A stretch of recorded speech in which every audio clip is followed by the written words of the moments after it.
Hey, Mike here. I just wanted to let you know that you can listen to Dark Poutine early and ad-free on Amazon Music, included with Prime. You're about to listen to a historical episode of Dark Poutine. After episode 149, you will find Scott is no longer with the show.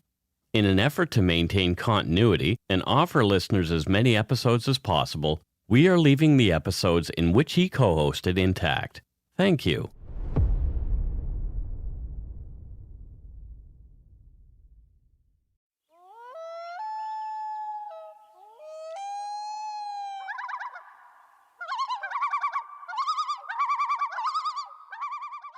Welcome to Dark Poutine. I'm Mike Brown, creator and host. With me as usual is my good friend and co-host Scott Hemingway. Say hello, Scott.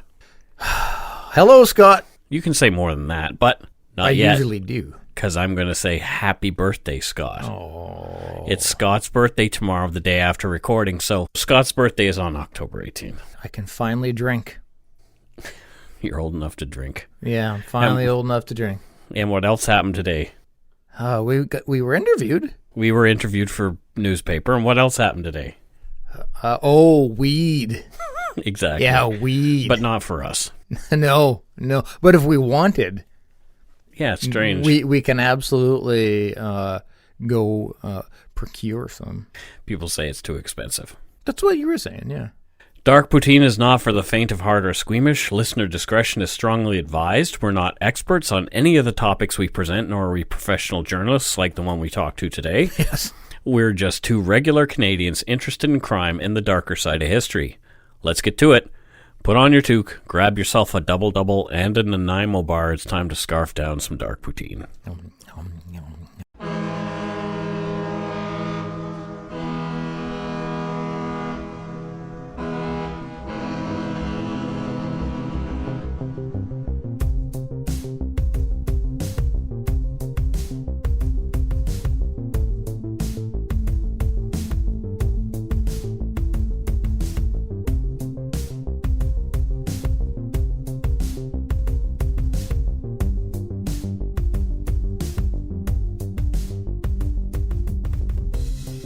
This is episode 45. It's the same number as my birthday tomorrow.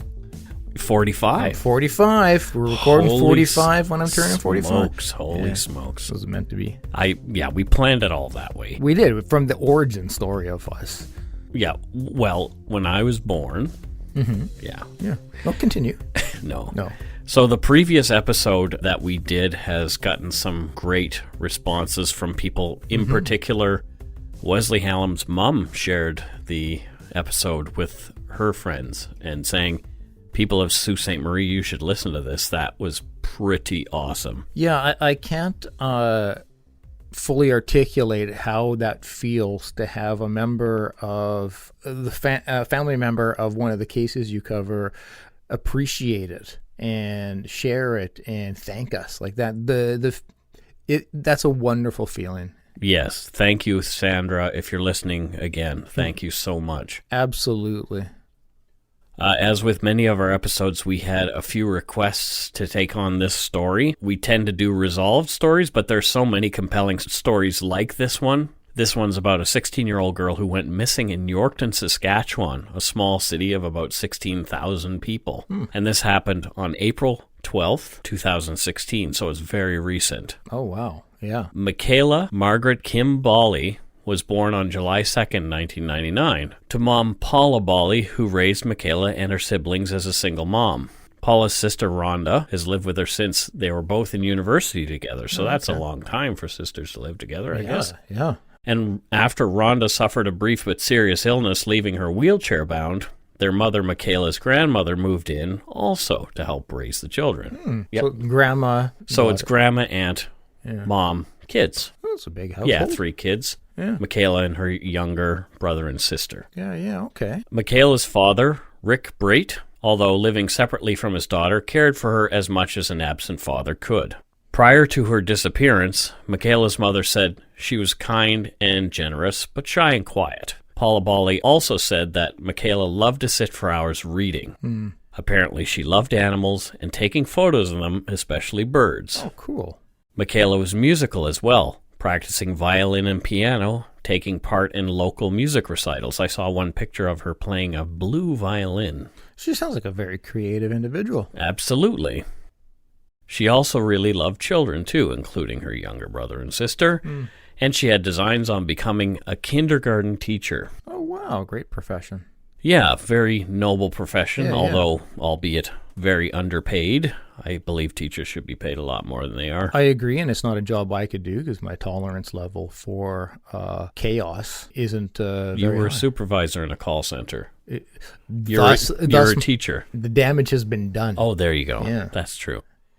On Jordan Bonaparte's Nighttime podcast, Paula Bali, Mekayla's mother, said Mekayla was an easy kid to raise.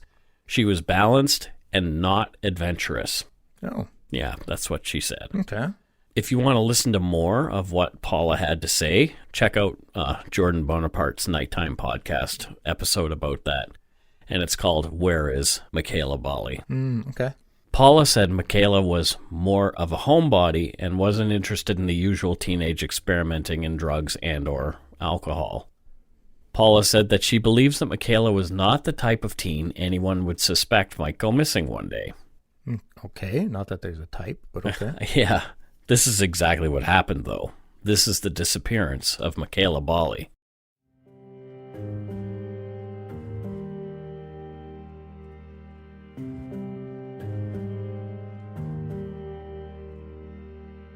On the morning of April 12, 2016, Mekayla Bali was dropped off at Sacred Heart High School in Yorkton, Saskatchewan at around 8:20 a.m. by her grandmother. For some reason, unknown to all but Mekayla herself, she left school between 8:25 and 8:30 a.m. Skipping school was apparently out of character for Mekayla. She walked along Gladstone Avenue, past the city's other larger high school, Yorkton Regional, before turning east along Smith Street around 10 minutes later. Somewhere between 8:40 a.m. and 9 a.m., many believe closer to 8:40, Mekayla entered Terry's Pawn and Bargain on 3rd Avenue North. Mekayla did not pawn anything, as you would have to be 18 or older to pawn items in Saskatchewan. She was just browsing and not looking for anything in particular, and left quickly.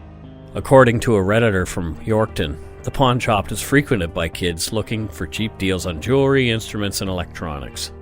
Unlike pawn shops I've seen here, it is not seen as a sketchy place.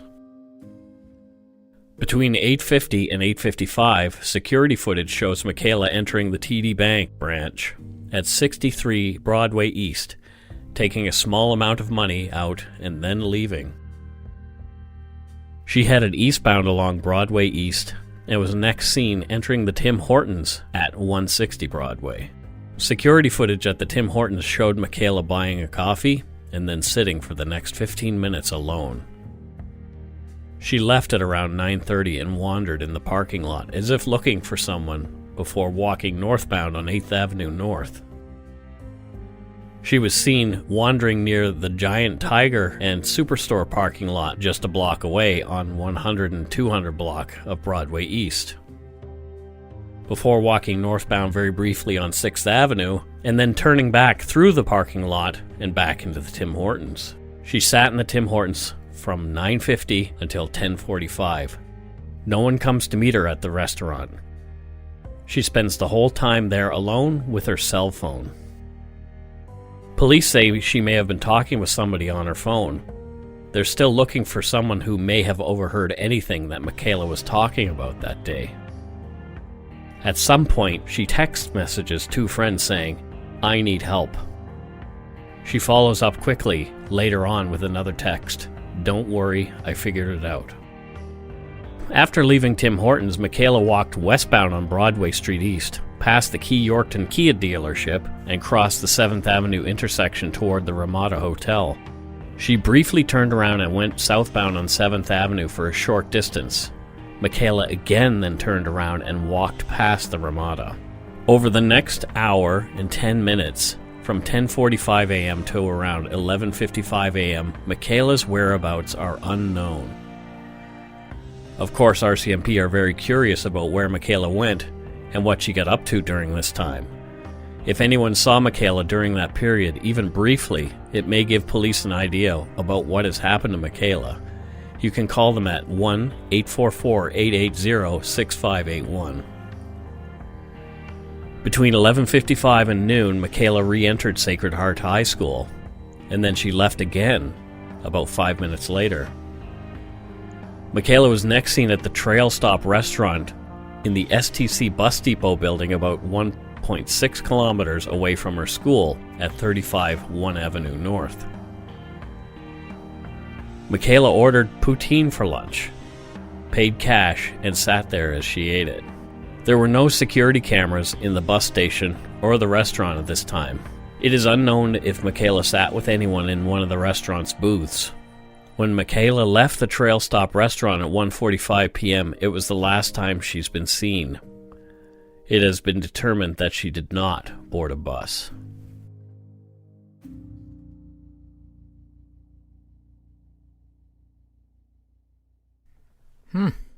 Wow. It seems very bizarre, her walking around.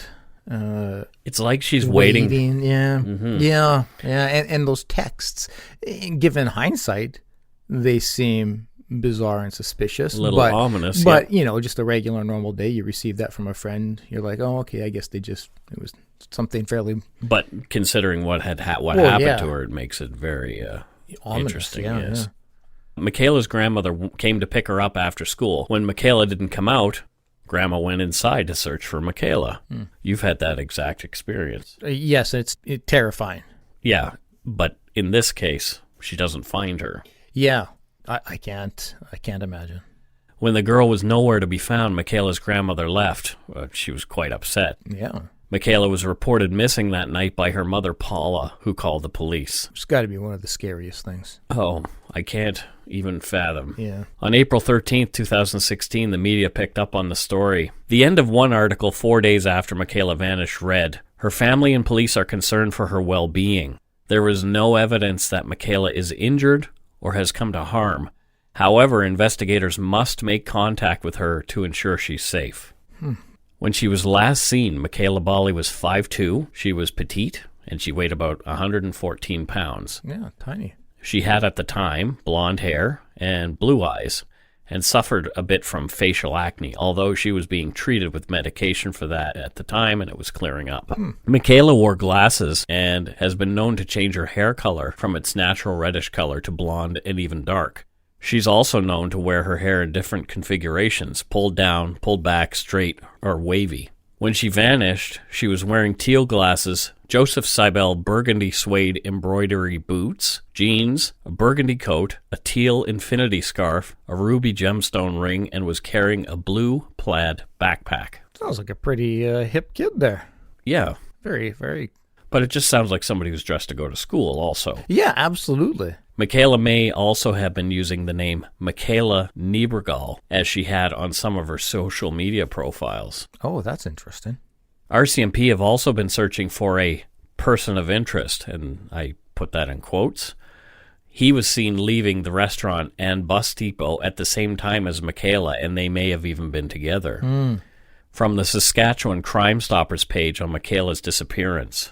This unknown male has a tattoo below his left elbow of a cross with flames around it. He's described as a male between 40 and 50, 5'10" to 6'2" in height, stocky, medium build with muscular arms, dark hair, wearing a dark navy vest jacket with an elastic waistband and back. He has a tattoo on his triceps bicep area of his right arm that appeared to be a circle with several designs with multiple colors. Has a scar or a scratch below his left eye on his cheek, approximately 3/4 to an inch in length. It appeared to be red in color. It's very, very specific. Descriptive and specific. I would imagine they wouldn't have a challenge finding that person in such a small town. They say he's not a suspect at this point. He is just a person of interest. He has not ever been found.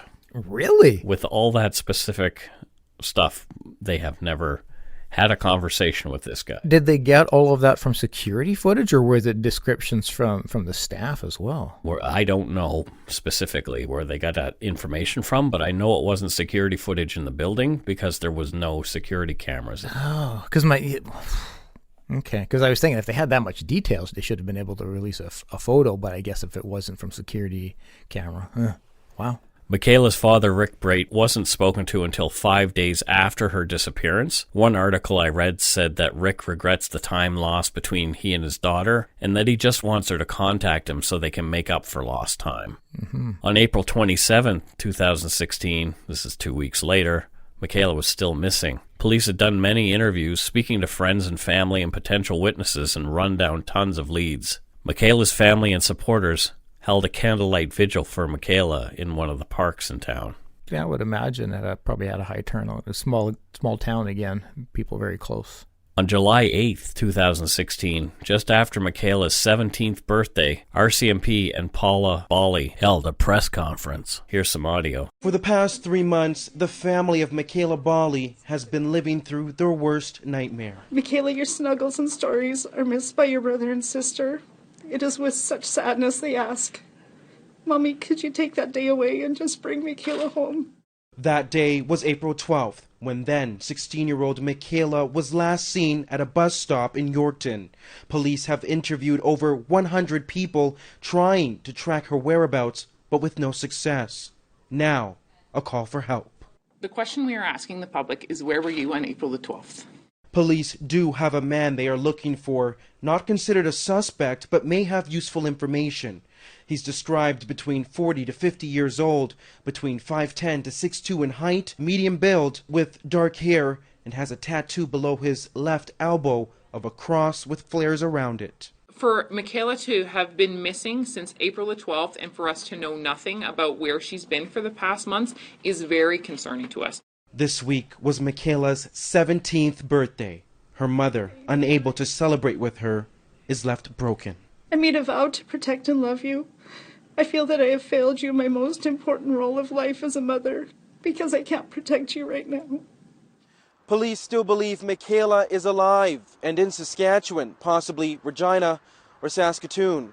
But time is ticking, and police are asking anyone with information to contact them or Crime Stoppers, with hopes of putting this family's nightmare to an end.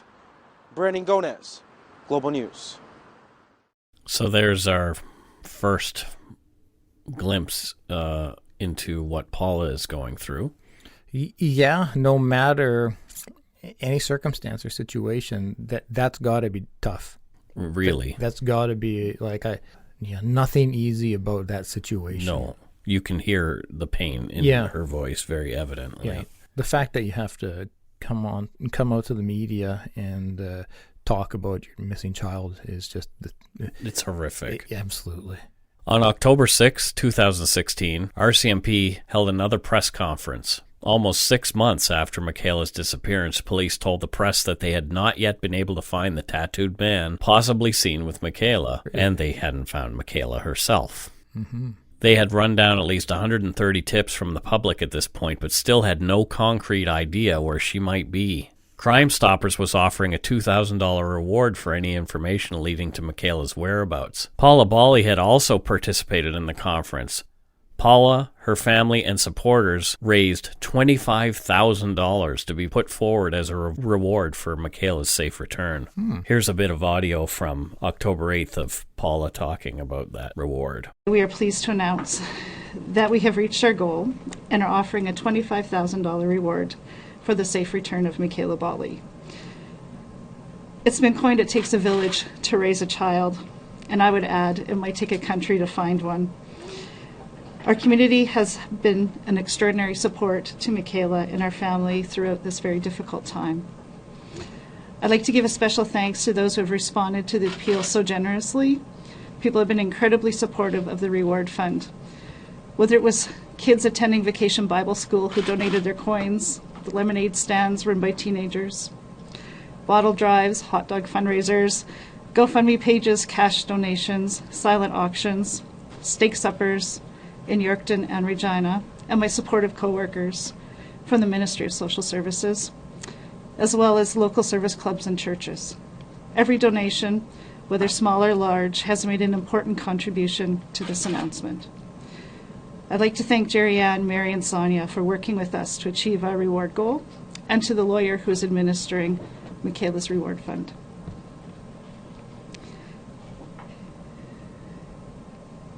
It is humbling, and with gratitude, I thank every single person who has honored my daughter Mekayla in such a way as to help bring her home. It is community that we see, and the generosity of so many caring people who have supported this cause of one of our own who has gone missing. And this has been nothing short of extraordinary. It is why we're known as good people who care for others as if their own.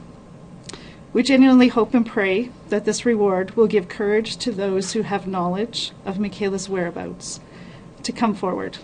Please continue to contact Yorkton RCMP or Missing Children Society with your tips. Thank you.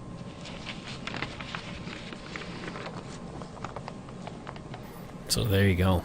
A very professional, articulate press conference. Very much so. Yeah. Over the intervening 2.5 years, there have been reported but unconfirmed sightings of Mekayla Bali across Western Canada. Mekayla's mother, Paula, has responded diligently to anything that appears credible. She's traveled to multiple cities looking for her daughter.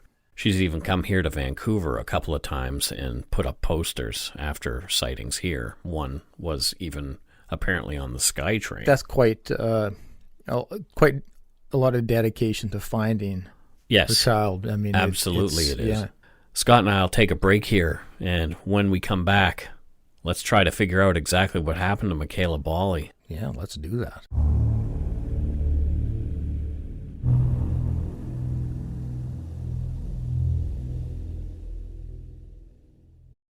If you're looking for a smoking gun, I can absolutely guarantee you, you will not find it. In October 2001, a series of letters filled with a deadly powder called anthrax were dropped into the U.S. mail system. What started as an unprecedented case turned into an unsettling mystery. Who sent these deadly letters, and why? From Campside Media and Sony Music Entertainment, I'm Josh Dean, and this is Cover Up Season 4, The Anthrax Threat, available now.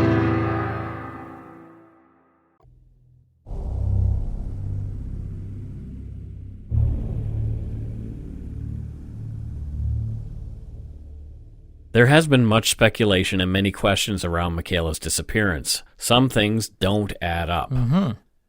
Why no Amber Alert? I'm assuming because of age? No. I looked into the criteria for Amber Alert in Saskatchewan. Yeah. According to Child Find Saskatchewan, the missing person is under 18 years of age, which she was, or is an individual with proven mental or physical disability. She was neither of those. Yeah, so An investigation has confirmed either abduction by a stranger or abduction, parental or non-parental, where circumstances lead police to believe that an abducted person is in danger of serious bodily harm or death. Here's more criteria. There is enough descriptive information about the abducted person or apprehension of the suspect. And it goes on. The alert can be issued in a time frame that would provide a reasonable expectation that the abducted person could be returned or the abductor could be apprehended prior to fleeing. I'm assuming then that it didn't go out, the Amber Alert, because they weren't thinking that she was abducted? I believe that is what the police feel. Because if they continually say, which I have noticed on a lot of official sites by police, Interpol, et cetera, on and on. We didn't think foul play was there involved. Was no foul play involved. Yeah. So what does that indicate? It indicates to me that police believe she left on her own volition. Yeah, and clearly that's what they're thinking. Yeah. Because, I mean, even if they wanted to kind of dance that fine line of something may have happened, they say, we're concerned that foul play may have been involved. Like, they have ways that they can position it. So with them saying, we don't think there was. And that was over and over and over again. Yeah. And what would lead them to believe this so firmly? Did they find something in Mekayla's phone records, email, or social media profiles that might lead them to believe that she'd run away? Good point. I don't know. Obviously, they're not sharing that with us. Yeah. Should the police really be seeking this tattooed man, or is he just a red herring of some kind? I definitely think they should be pursuing him. I mean, if he left at the same time she did and she wasn't seen again, that's of concern. But it seems bizarre that they haven't been able to identify. You would even think the individual would be like, oh, that was me. Yeah. I was just well, yeah, exactly. If I'm somebody who matches that description, I'm going to come forward. Yeah. Oh no, I was eating breakfast. Unless I'm a trucker and I've gone to BC and have never been back to Yorkton, Saskatchewan. There are reasons why the person may not. Yeah. For sure. Mekayla's behavior before she vanished indicated to us that she was waiting for someone specifically, I guess. Yeah, I distinctly got that feeling. Perhaps plans changed more than once, as indicated by her back and forth behavior. Mm-hmm. Yeah, that seems logical. Police indicated they believe Mekayla may have been taking at least one call and answering a number of text messages on the morning of her disappearance. But if that's the case, can't they subpoena the right? telecom and get the texts and the call information? You would think that would be simple. She had the phone in her hand for most of the video that they were able to see. Yeah. So here's some screenshots of Tim Hortons, and she's got the phone in her hand. So it's like she's waiting for something specific and she doesn't want to miss it. Like even when she's paying for coffee, like there's the phone kind of thing, just in case. Personally, I'd have it in my pocket so I could do my other business. But, yeah, same. Maybe she was using a secure app like WhatsApp, making it impossible for cops to determine what she may have been communicating and with who. Absolutely. That is one app that makes it, damn near impossible. Yeah. But still a call, though, you would think would go through. You can make calls through WhatsApp. Yeah, that is true. Yeah, it's interesting. I don't know if you could at that time, but I'm sure you could. But don't you think, though, that the police would at least say, like, we couldn't find any evidence in her call records? Why aren't they releasing more information about this? Yeah. Something's not right. Yeah, clearly. Some folks diligently researching in web sleuths and on Reddit have looked at many of the social media profiles attributed to Mekayla, and this was under at least 12 aliases, as well as Mekayla Niebergall, which we previously mentioned. So 12. Yeah, 12. Yeah, I mean, it's quite common to have multiple social media accounts. Especially if you're a kid and you don't want your parents breathing down your neck or whatever. For sure, but 12 aliases is interesting given the circumstances. Yeah. Maybe she was trying to keep someone from easily finding her online, or, just like I said, trying to keep ahead of the folks. There's a lot of, people will have just trolling accounts. People will have, there's a lot of reasons people have multiple, but 12 seems a bit excessive in my opinion. But the internet is a tricky place for young girls and women. Very. The Amanda Todd case from here in BC came to mind. Just a heartbreaking case. For those of you who don't remember, Amanda Todd was a BC teenager who committed suicide after being bullied online by a man from the Netherlands after sharing sexually explicit photos of her. Yeah, blackmailing her, the works.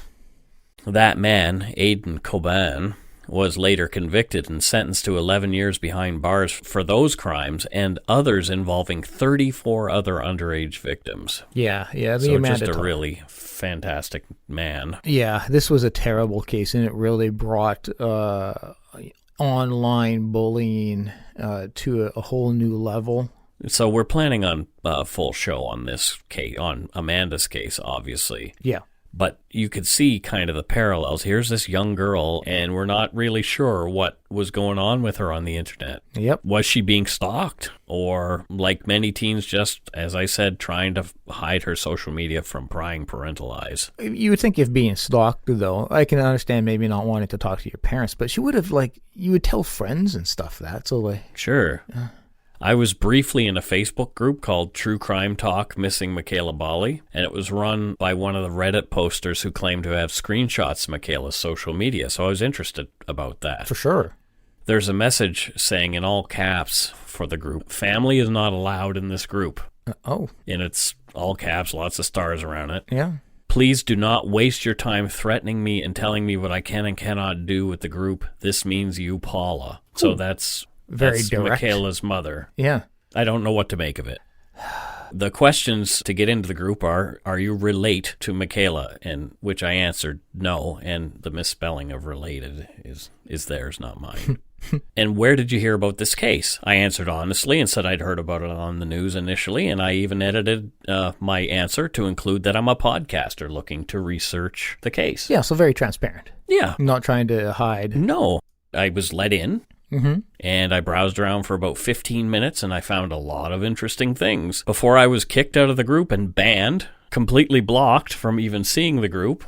Had you posted something? By one of the admins. No, I had not.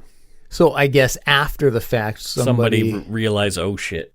So yeah, it's not like you said something and they're like, we said, like, no, just browsing and then out I bye-bye. went. It was kind of obvious why I got booted out of there even before it happened. I won't get into why, but the tone of the group wasn't one I usually find appealing in true crime groups. Interesting. It kind of had a vigilante feel to it, but honestly, like, I think they're people who really believe they're trying to help Mekayla and they want what's best for her, what they believe is best for her. So I'd like to have some rational conversation with them, but no such luck because they gave me the boot. Yeah, and I agree with you. I'm sure their intent is well meant, and I'm sure that they, from their perspective, are trying to help move the case forward. But, and I was curious about it, especially, they don't want the family in there for some reason. So what is it that they have? Honestly, it does seem if you do have something, please share it with the police. It does seem a bit odd to have a Facebook closed group that doesn't want to allow anybody in it who might be able to help move it forward. Yeah, I don't know. Again, it's whatever. Maybe they're moving it forward on their own. Yeah, absolutely. One thing before we get into what I found there, I want to provide a bit of advice. I'm not saying any of these things were going on in this group. I just want to share some wisdom. I did not see anything.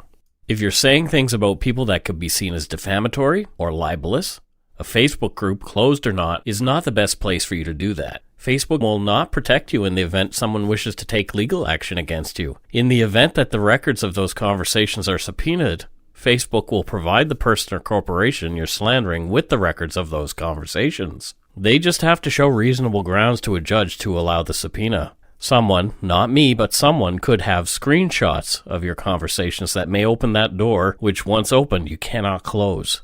Trusting that Facebook will keep your information private could be a very costly mistake. Facebook's terms of service are very clear about this kind of thing. Rant done.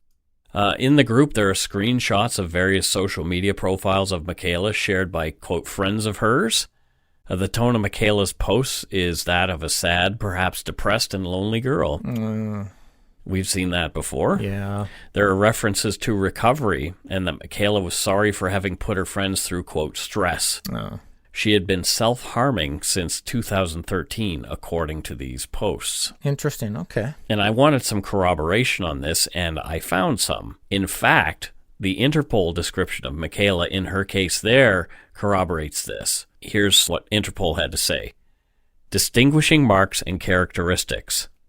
This is after the regular description that they usually give, and this is very detailed. Scar of a stitch on her left hand, light birthmark size of a dime on her jaw, right side, mole on the right side of her chin, couple scars on her forehead between her eyes from chickenpox, fair amount of scars on upper thigh from self-harm, side unknown, and protruding front teeth. Very descriptive.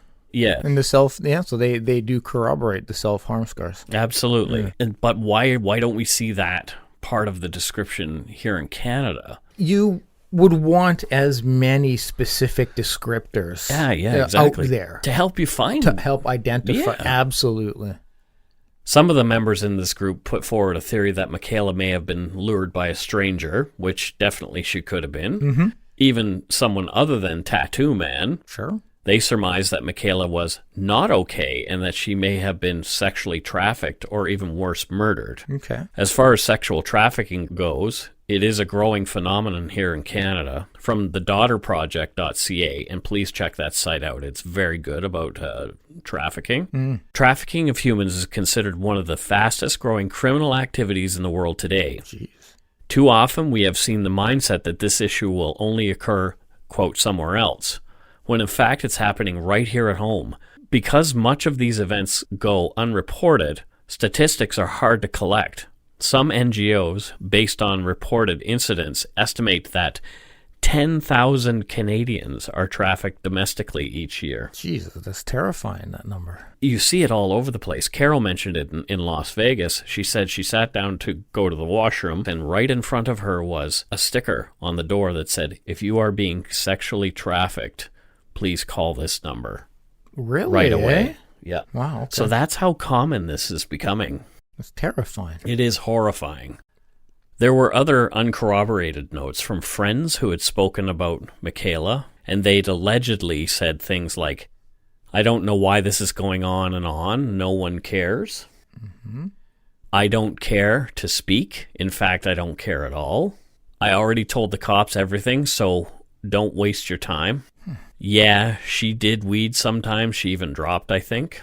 She was desperate, and we expected she'd just kill herself one day, which is horrible. Like, yeah. What kind of friends are those? Yeah, yeah. Others aren't talking at all. However, if those are friends, who needs enemies? But it's concerning for somebody who has disappeared when friends are saying we'd expect she'd just kill herself one day. Like, that's a pretty concerning picture. So here's the thing. Maybe they're teenagers lying to protect Mekayla from something.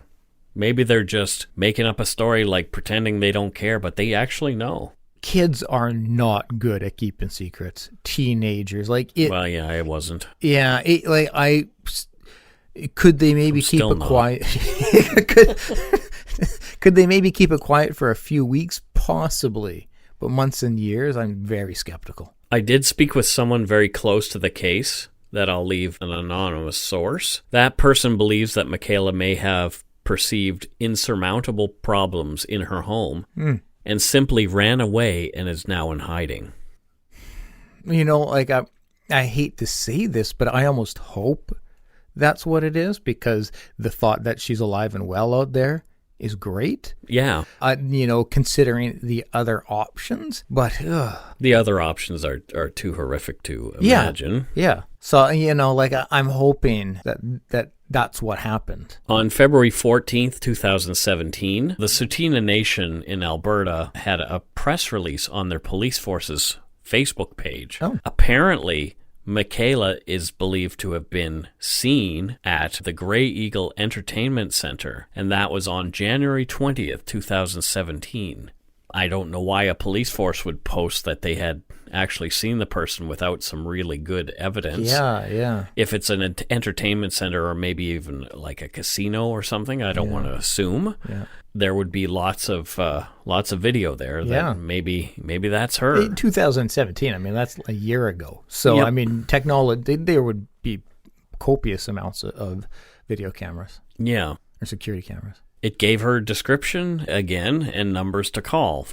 In August of 2017, interestingly, there was more searching near Mekayla's school, presumably on a tip, but nothing further was found.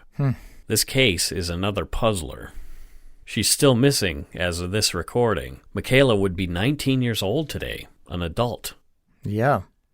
She would not get into any trouble if she came out and let folks know where she is. Well, that's something like I was thinking about, and I find concerning because, like at this point in time, she can't be forced to go back home. No. She's an adult. She can't be forced to go back home.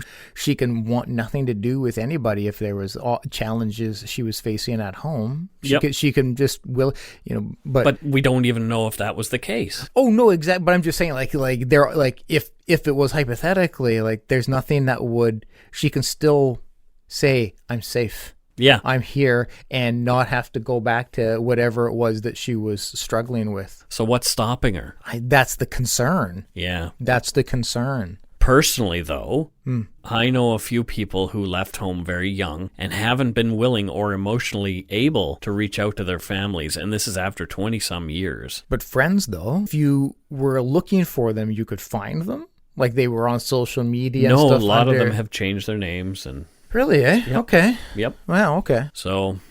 No, okay. I mean, maybe Mekayla is one of those people. She's just... I hope she's so. just cut and run? I hope so. And, we're in no position to judge if that's what happened. I mean, we've all had our struggles. Absolutely. And, I can understand somebody in her situation, that age, potentially from what we hear, struggling with depression and whatnot. I can understand. Yeah, just being a kid in this day and age looks tough. Yeah, and I can't tell you how many times when I was going through my depression, my overriding thought was always, I just want to run away. Yeah. Just want to go live in a tree in the woods. You should have done that. There's still time. There's still time, Mike. Don't limit me. Yeah. But so like I can relate to that desire to Sure. flee. Absolutely. Running away has always been a favorite thing of mine. I mean, I did run all the way across the nation. Yeah, but we still found you. Funnily enough. Yeah. All the problems I was running from came with me, too. Yeah. Because they were all in my head. Yeah. But I tell you what, Mekayla, if you're listening, reach out to us with a disposable email or something. Just let everybody know you're okay. Yeah. darkpoteenpodcast@gmail.com. And I'm not trying to be arrogant saying that we're going to be the ones to find you or whatever. It's not just your family who cares. And I know it may be hard to wrap your head around, but there's a lot of people out there who really do care whether you're okay or not. And everybody hopes you are. I can assure you, each and every one of our listeners now cares. Absolutely they do. We care. So we'd love to help with a positive outcome. Even if it's just, I'm okay. And something to corroborate, of course, because anybody could just create a fake account. But we're worried. It's a concerning case for me. Yeah. I hope she's okay. If you know anything at all about Mekayla Bali's whereabouts on the day of her disappearance, April 12, 2016, or any time after that, please contact RCMP at 1-844-880-6518 or email them at rcmp.fbali.grc@rcmp-grc.gc.ca. Or call 911 in an emergency. Yeah. And I'll put this in the show notes, so if you are somebody who knows something, you can just click the link and it'll take you right to it. It's easier than having to remember that email address. Yeah.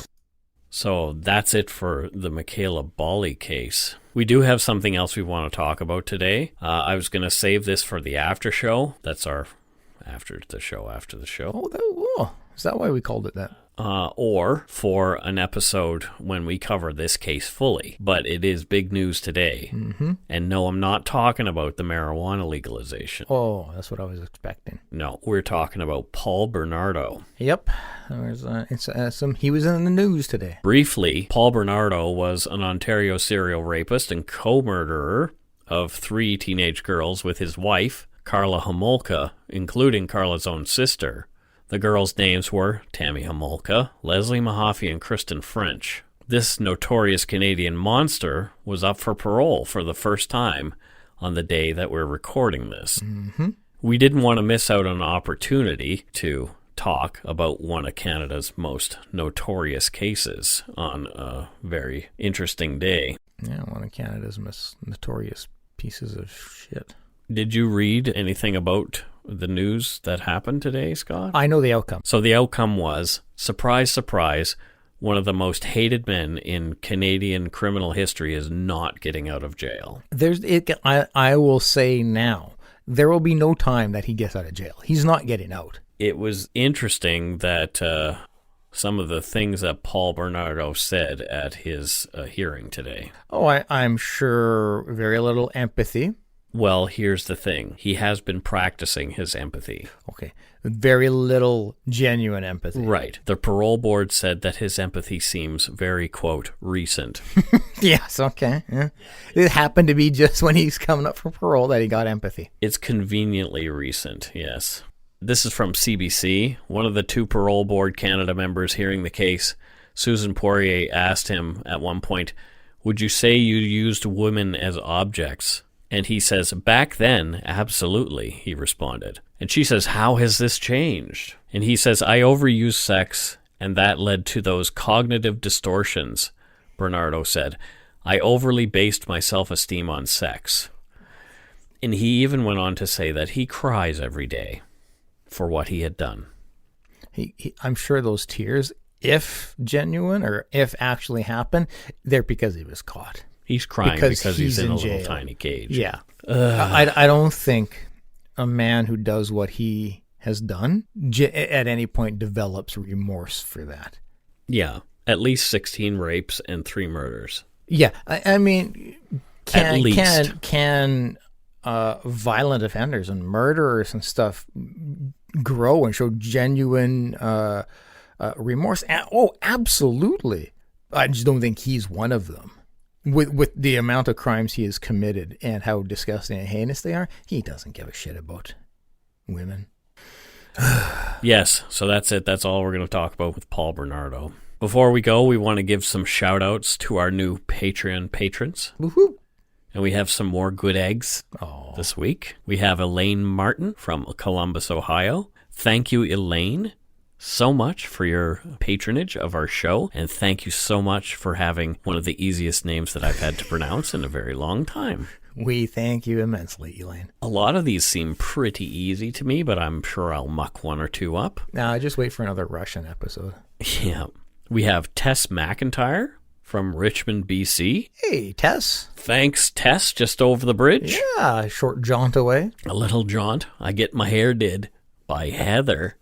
That's right. At Design Tech in Richmond. So if you ever need a great hairdo, go see Heather P. Yep, I'm going to be calling her soon because I'm trying to grow my hair back for Mike. Good man. Della Gordon from Calgary, Alberta. Hey, Della.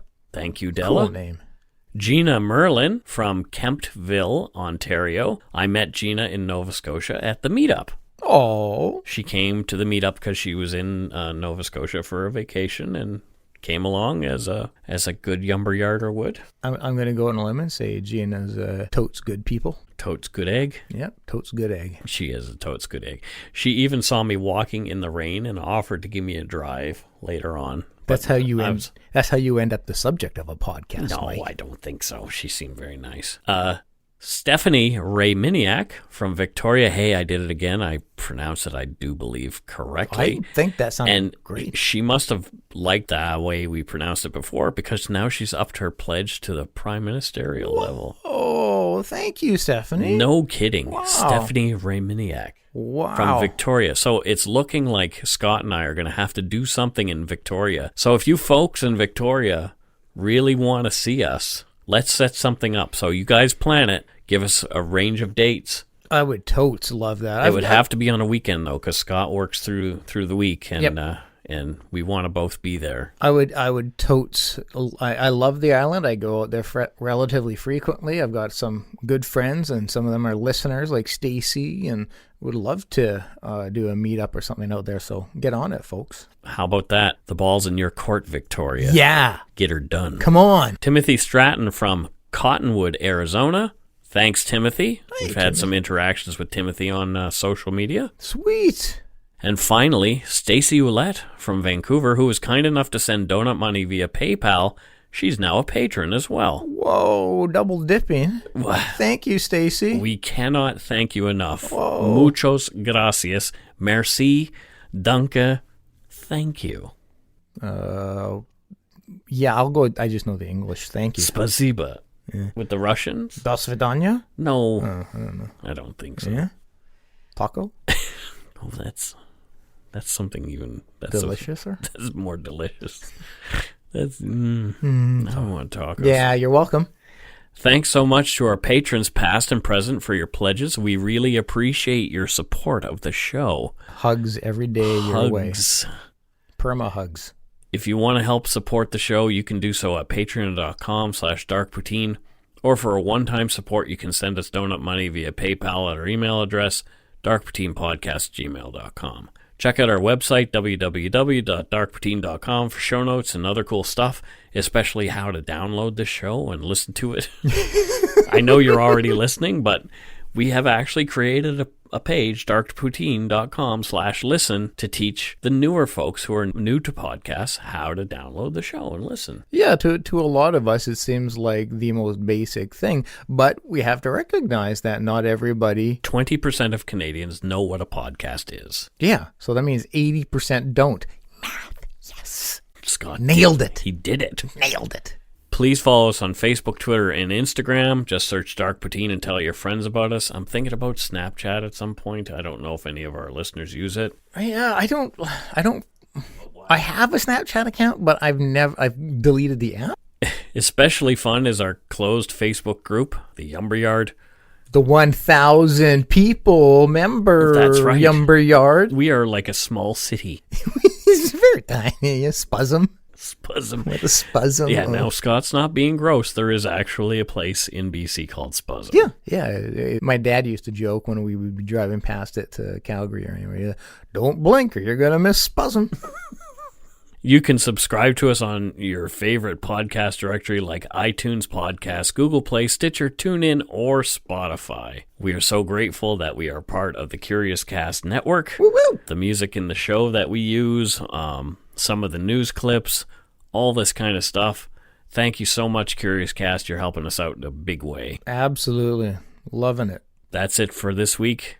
Don't forget to be a good egg and not a bad apple. Bye-bye, everybody. Back next week with Halloween episodes. Bye-bye.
Hi, it's Shauna, and I might be a bad parent because my kids think French fries are vegetables. Hey, it's Ryan, and I might be a bad parent because I went out for wings when my wife was in the hospital after giving birth. Johnny here. I might be a bad parent because in my house, the tooth fairy gives pocket change. But we're not alone. Len emailed us and said his 6-year-old daughter's Tarzan moment going from love seat to lazy boy by curtains made him more proud than any dance recital. And Andy left his 2-year-old at the rink. All right, guys, I'm sure we're not alone. Like Andy's kid. For stories and confessions like this, make sure you check out our podcast. It's called Bad Parents, and it's available wherever you get your podcasts. I left a glove at the rink.